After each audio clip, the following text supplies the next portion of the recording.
Innal hamdalillah nahmaduhu wa nasta'inuhu wa nastaghfiruh wa na'udzu billahi min syururi anfusina wa sayyiati a'malina.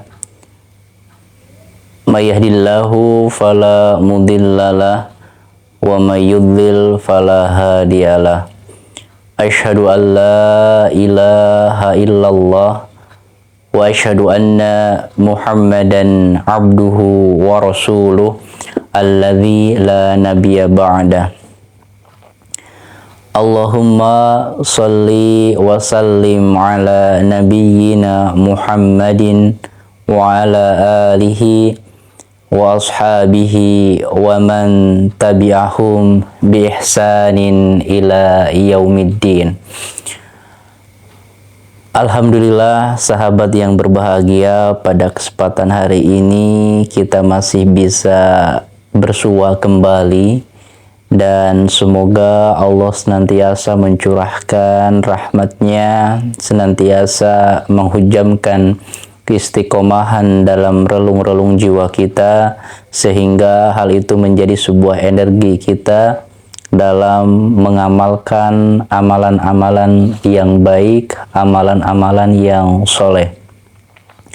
Sahabat yang berbahagia, insya Allah pada kesempatan hari ini kita akan membahas tentang cahaya Al-Quran dalam kehidupan. Tentu kita bermula dari sabda Rasulullah Sallallahu Alaihi Wasallam, yang dimana di sini Rasulullah Sallallahu Alaihi Wasallam menegaskan akan peninggalan Rasulullah yang jikalau umat manusia mereka benar-benar menginginkan kehidupan yang berkualitas, menginginkan keselamatan di dunia dan di akhirat, merindukan kewarasan dirinya agar tidak tertipu dengan pernak-pernik dunia, tidak terjebak dengan rutinitas kehidupan, membuka cakrawala alam pikirnya dan membuka hatinya untuk visi misi yang lebih luhur, yaitu visi misi keakhiratan.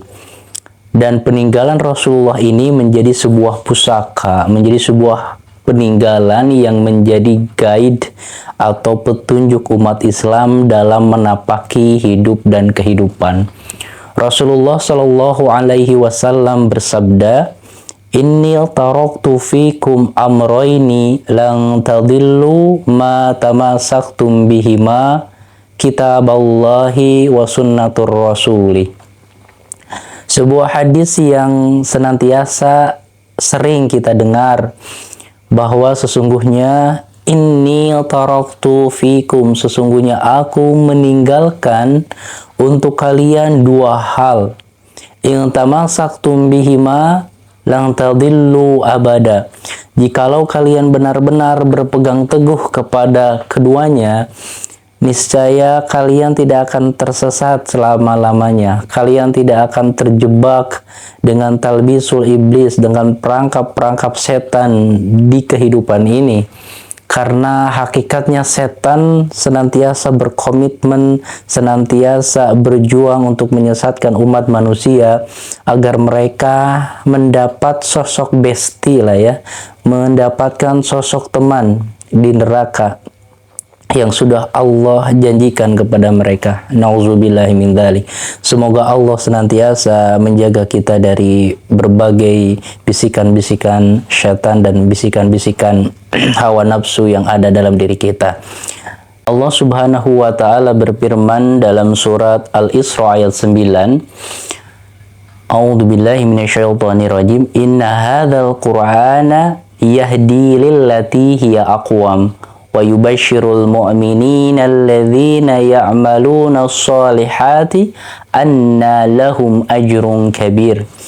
Inna hadzal qur'ana, sesungguhnya Al-Qur'an ini, yahdi lillati hiya aqwam, Al-Qur'an ini memberikan petunjuk kepada jalan yang lurus. Selain itu, wa yubasyirul mu'minina alladzina ya'maluna salihati, dan memberikan sebuah kabar gembira bagi orang-orang yang beriman, anna lahum ajrun kabir, sesungguhnya mereka mendapatkan pahala yang besar. Dari sini Allah menegaskan bahwa Al-Quran jikalau dikaji dan ditadaburi, maka di sana ada sebuah inspirasi, ada sebuah petunjuk kehidupan untuk umat manusia kepada jalan yang lurus. Jikalau kita analogikan, kita tarik kepada sabda Rasulullah Shallallahu Alaihi Wasallam, bagaimana Rasulullah membuat sebuah gambaran, sebuah kotak yang lurus dan di sampingnya ada garis-garis, itu menggambarkan bahwa perjalanan manusia itu pasti banyak dengan jalan-jalan yang menyesatkan atau menggelincirkannya kepada jalan yang salah. Maka, jikalau umat manusia mengikuti segala apa yang ada di dalam Al-Quran, perintah-perintah dan petunjuk-petunjuk yang ada di dalam Al-Quran, maka itulah jalan yang lurus. Ya. Dan selanjutnya, bagi orang-orang yang beriman, bagi orang-orang yang yakin, Allah memberikan sebuah kabar gembira, wa yubasyirul mu'minin, dan Al-Quran memberikan sebuah kabar gembira bagi mereka yang beriman dan beramal soleh, bahwa keletihannya di dunia dalam beramal, kelelahannya dalam bekerja mencari rizki yang halal dalam rangka menjalankan perintah Allah, maka sungguh tidak sia-sia. Segala lelah yang karena lillah, maka sungguh akan memetik hasilnya di akhirat kelak, yaitu ajrun kabir. Inilah sebuah cahaya Al-Quran untuk menerangi jiwa kita, untuk menerangi alam pikir kita, agar kita tersadar akan hakikat jalan yang benar, yaitu jalan yang ditunjuki oleh Al-Quran.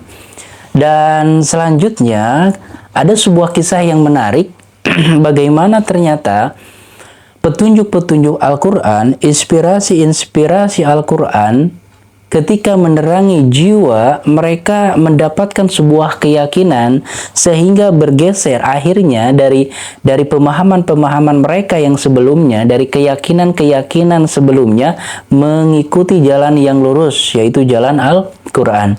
Di antara contohnya adalah yang kita sudah tahu bersama, ya, bagaimana Al-Quran memberikan sebuah penerang dalam segi teologis, dari segi keyakinan. Al-Ustazah Irena Handono, bagaimana dulu beliau memiliki sebuah keyakinan tentang Trinitas dan mensyiarkannya kepada umat manusia, tetapi ketika beliau mempelajari lebih dalam kitab suci umat Islam, beliau membuka, karena belum tahu ya, jadi membuka dari lembaran terakhir, bukan dari surat Al-Fatihah, tetapi dari lembaran yang terakhir. Dan di sana ada sebuah inspirasi, ada sebuah petunjuk dari Al-Quran yang mengguncang jiwanya, yang mengguncang keyakinannya, sehingga hal itu mengarahkan beliau, mendorong beliau untuk beriman kepada Allah Subhanahu wa Ta'ala. Beliau membaca surat Al-Ikhlas, Qul huwallahu ahad. Katakanlah bahwa Allah adalah yang Esa, Allahus Somad, Allah tempat bergantung, lam yalid walam yulad, tidak beranak dan diperanakan. Sebuah konsep ketuhanan yang begitu jelas, sehingga dari sana cahaya Al-Quran menerangi jiwanya dan beliau pun masuk Islam.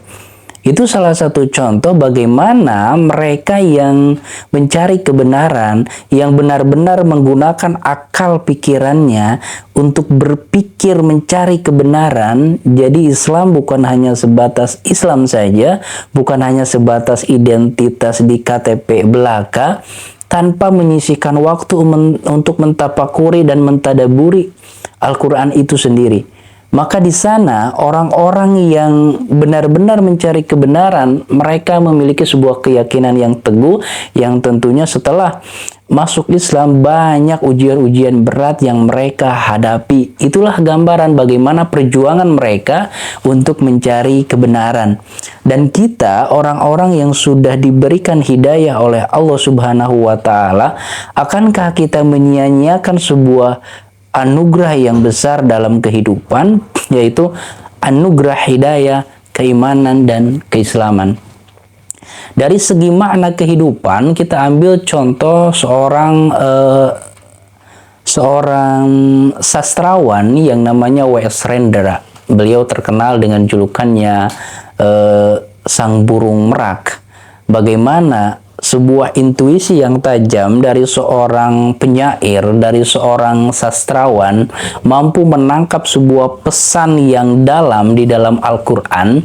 Beliau merenungkan salah satu surat pendek di dalam Al-Quran, yaitu surat Al-Asr.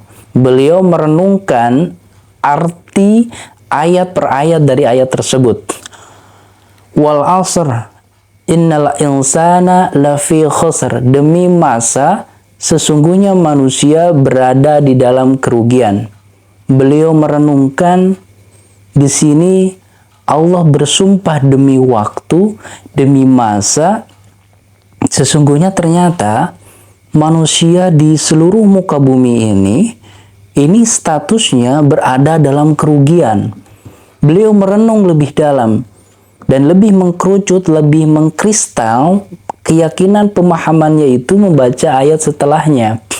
Illal ladzina amanu wa amilus solihati wa tawassaw bil haqq wa tawassaw bis sabr. Ini sebuah kunci, sebuah pengecualian yang memberikan sebuah motivasi. Oh, ternyata mereka yang tidak merugi ini adalah mereka yang memiliki keimanan dan mereka membuktikan keimanannya itu dengan amalan soleh, dan mereka selain mensolehkan dirinya, dalam istilah Imam Al-Sa'di itu pribadi yang salih, pribadi yang menjaga dirinya dalam keimanan, dalam keistiqomahan, dalam ketaatan kepada Allah Subhanahu wa Ta'ala. Tapi tidak berhenti di sana. Mereka juga selain membentuk dirinya menjadi pribadi yang salih, mereka juga membentuk dirinya menjadi seorang yang muslih, yang memperbaiki lingkungannya, yang memperbaiki orang lain, yang tidak membiarkan orang lain dalam kesalahan, dalam kehilapan. Mereka menegur dengan cara yang baik. Itu ilal ladzina amanu wa amilus solihati wa tawassaw bil haqq wa tawassaw bis sabr. Sebuah tingkatan kedua, setelah memperbaiki dirinya, dia juga memperbaiki orang lain di poin yang ketiga dan keempat, yaitu saling menasihati dalam kebenaran dan kesabaran. Beliau merenungkan begitu dalam, dan akhirnya pintu hidayah pun terbuka dan beliau pun masuk Islam. Itulah salah satu contoh dari bagaimana makna kehidupan dalam surat Al-Asr ini masuk dan merembes ke dalam jiwa seorang W.S. Rendra, sehingga beliau pun bersyahadat dan masuk Islam. Cahaya Al-Quran mampu menerangi kegelapan jiwanya, mampu menerangi gelapnya kebingungan dalam mencari kebenaran. Jikalau kita berbicara tentang cahaya Al-Quran yang masuk ke dalam relung-relung jiwa manusia sehingga mereka mendapatkan hidayah dari Allah Subhanahu wa Ta'ala begitu banyak. Dari segi saintifik, para ilmuwan banyak ternyata mereka yang mendapatkan cahaya Al-Quran, tetapi tidak langsung dari Al-Quran itu sendiri, tapi karena ilmuwan saintifik, ya mereka pasti bergelut dengan penelitian alam dan lain sebagainya. Di antara contohnya adalah seorang peneliti jasad Fir'aun. Dia meneliti dalam waktu yang begitu banyak, dalam waktu yang begitu panjang, sehingga mendapatkan sebuah kesimpulan dari penelitiannya bahwa Fir'aun ini adalah jasad yang terawetkan secara alami. Ada unsur-unsur garam di dalamnya, di beberapa bagian di jasad Fir'aun yang terabadikan ini. Dia pun merasa bahagia, timnya pun merasa bangga karena penelitian dalam waktu yang tidak pendek ini, yang tidak sebentar ini, akhirnya rampung dan dia merasa bangga dengan hasil penelitiannya. Tetapi ada seorang sahabat yang memberikan sebuah kejutan, memberikan sebuah plot twist dari kebanggaannya, dari analisanya. Temannya seorang muslim ini mengatakan kepada beliau, kamu jangan terlalu bangga dengan penemuanmu ini. Sungguh, sekitar 1400 tahun yang lalu, kesimpulan dari penelitianmu sudah ada di dalam Al-Quran. Kaget dong, kenapa dan bagaimana 1400 tahun yang lalu bisa menyingkap tabir seorang jasad Fir'aun, padahal alat-alat teknologi untuk meneliti jasad Fir'aun itu belum ada di zaman Rasulullah. Tapi kenapa bisa ada sebuah afirmasi, sebuah penegasan bahwa Fir'aun itu terabadikan walaupun tenggelam di dalam lautan. Nah, dari sini beliau merenungkan, nggak mungkin firman ini atau diksi kata di dalam Al-Quran ini dibuat oleh manusia. Kenapa? Karena nggak mungkin di zaman itu ada manusia yang mampu menyimpulkan dari fenomena terabadikannya, terawetkannya jasad Fir'aun 1400 tahun yang lalu, karena belum ada alat-alat penelitian yang mendukung, teknologi belum maju seperti sekarang. Ini pasti bukan kata-kata manusia, ini bukan diksi kata manusia, ini pasti lahir atau muncul diksi kata ini dari Tuhan semesta alam. Kenapa? Karena akal manusia pada zaman itu belum nyampe. Inilah yang membuat keguncangan dalam jiwa seorang peneliti tersebut, dan akhirnya akalnya pun tunduk pasrah terhadap kebenaran Al-Quran, sehingga Al-Quran masuk ke dalam relung jiwanya, dan akhirnya beliau pun mentekadkan dirinya untuk bersyahadat dan masuk Islam. Jikalau kita melihat para ilmuwan dan saintifik, banyak sekali yang mereka mendapatkan cahaya Al-Quran, mendapatkan hidayah Al-Quran. Cuma kita terbatas waktu, kita mengambil sebuah poin kesimpulan bahwa mereka untuk mendapatkan hidayah keimanan, mereka untuk mendapatkan cahaya keislaman, begitu panjang perjuangan mereka, begitu panjang kesungguhan mereka, sehingga mereka mendapatkan anugerah paling besar dalam kehidupan. Lalu bagaimana dengan kita yang dari sejak lahir kita sudah beriman, sudah berislam? Inilah yang harus menjadi sebuah evaluasi amal-amalan kita, agar kita bisa memaksimalkan keimanan kita, memaksimalkan waktu-waktu yang tersisa, dan menyisihkan waktu untuk memperdalam agama, untuk menguatkan keimanan kita, agar kita tidak terjebak dengan rutinitas di dunia, rutinitas aktivitas kerja dan lain sebagainya, dan lupa untuk membangun visi misi keakhiratan. Kita tidak hanya berkubang dalam target-target duniawi, tetapi menjadikan target-target duniawi itu menjadi jembatan agar kita bisa pulang kampung ke negeri akhirat dengan membawa pundi-pundi pahala yang banyak, dan kita pun semoga termasuk golongan-golongan mereka yang beruntung yang dimasukkan ke dalam surga Allah Subhanahu wa Ta'ala.